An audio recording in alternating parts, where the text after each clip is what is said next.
What is good, Ninja? OG over here from Player Essence, and welcome to another PE News. Today we're going to be taking a look at a game that a lot of you guys are sleeping on based on the reactions from the NewZ Direct, and that is Lightfall. We also have Hellblade coming to the Xbox One, and Arcade Archives Punch-Out being announced as well, so let's go ahead and get right into this. And we're starting off with, once again, Lightfall for the Nintendo Switch. I feel that a lot of people are sleeping on this game. I think that the art style for it is beautiful, has that speed running Celeste type of feel to it, and I think that it can surprise a lot of people when it drops this year on the Switch. So let's go ahead and get into a little bit more about this game, get a little spotlight on it. So explore the forgotten world of Numbra. So Lightfall, an upcoming platformer from developer Bishop Games, will launch for the Nintendo Switch in addition to the previously announced PC version in April, the studio has announced. Now let's get into a little bit more about the game. So do you have what it takes to survive the perilous Numbra? Explore the forgotten world of Numbra to uncover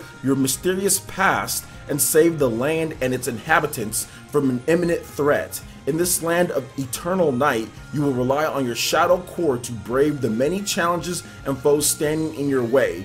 Do you have what it takes to survive the perilous Numbra? Here are the key features of the game. The Shadow Core. Control your Shadow Core and use it the way you see fit to face the challenges of the game. You can spawn this magical box beneath your feet to propel yourself into the air and move across the land at your own pace. With the Shadow Core, you become the master of your surroundings and create your own path. Speedrunning mode.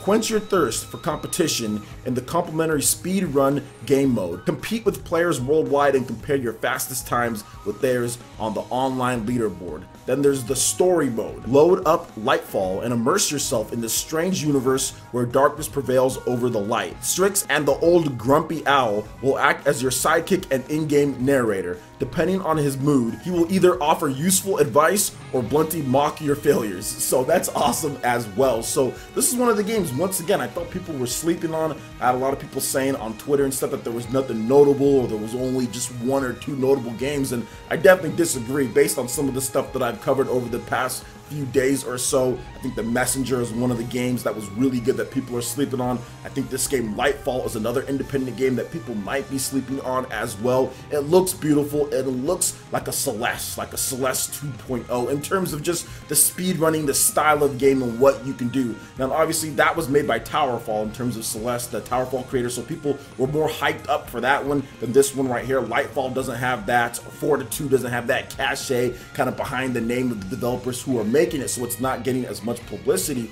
in terms of that, but I do feel that it's looking pretty good. I like the online leaderboards to where you can compare and rank the speed running modes. I'm not huge on speed running myself, but I do like these style of games. It's something that I want to try to get into, these action platformers to where you can kind of just zip through the level and use all sorts of cool mechanics. And this one you have this Shadow Core, so that's awesome. And like I said, I love the art style, I like the look of the game, and I think that people need to just take a little bit better look at this one here. It's coming very soon to the Nintendo Switch this April, so I'm definitely going to be picking it up via review copy or just buying it myself and checking out what this game has to offer, because I will be doing more eShop reviews on this channel, like I reviewed Castle of Heart on the Nintendo Switch, so I will be doing more of the smaller and eShop reviews in addition to some of the bigger games as well. So what do you guys think about Lightfall so far? I know some of you guys weren't so impressed, but let me know what you guys think in the comment section below. And getting into the next story, we have Hellblade, Senua's Sacrifice,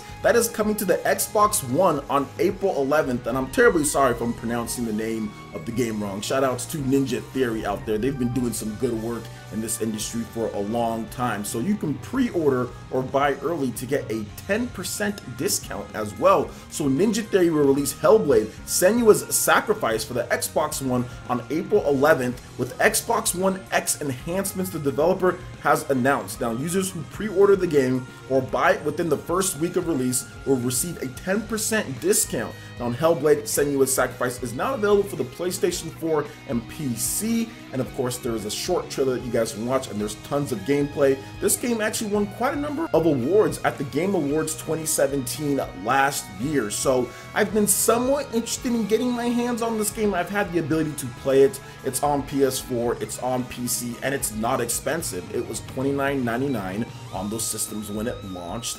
And basically what they're trying to do here, they're trying to offer you a game that has the highest quality of graphics that you would see in a larger release, but then you also get less of what that game would be in terms of content. So basically what they're saying here is that yes, you're going to get that AAA type of graphical quality to the game, but you're not going to get all of the things that those games usually offer. There's not like a big old long story mode, there's not a huge single player sprawling campaign, there's not multiplayer, but it's good enough in terms of what they're giving you for the price, since it's $29.99, and you're going to get the highest quality of graphics, and you're going to get super high quality graphics. It's one of the best looking games out there, whether it's the PC or the PS4. So I see what they're trying to do, and it was successful. They sold over 500,000 units, and that was of last year. So they're definitely making profit on this one, and now they're trying to bring it to a few more systems. The Xbox One is next because it is coming out pretty soon here, April 11th. So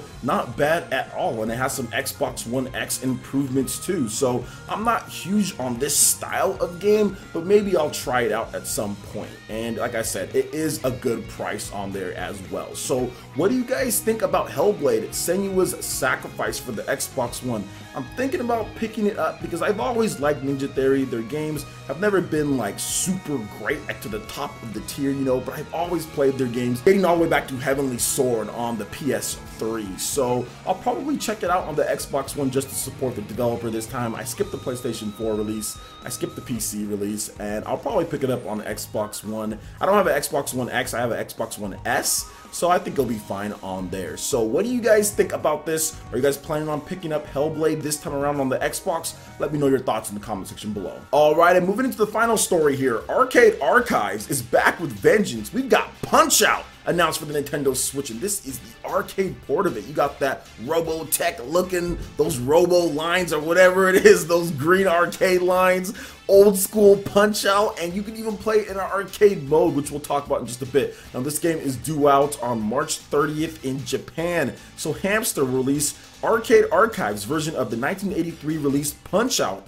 arcade game for the Nintendo Switch via the eShop in Japan on March 30th for 823 yen, the company has announced. Now, Punch-Out is a sports action game that tasks players with analyzing the opponent's expressions and movements and using various punch attacks and defensive maneuvers to win each round and become the boxing champion. The arcade version of Punch-Out used two monitors, the top monitor displaying the statistics of the match and the bottom monitor displaying the match itself. Arcade Archives Punch-Out for the Nintendo Switch will feature the ability to change the display settings from a horizontal layout to a vertical layout in order to experience the same atmosphere of the original arcade version, which is really cool and kind of something that you can only do on the Nintendo Switch. It would look too weird if it was just like a normal 16:9 screen and you split it in half like that, and then it's like smaller. Even on a big screen, it would look weird if you did that. You would need a taller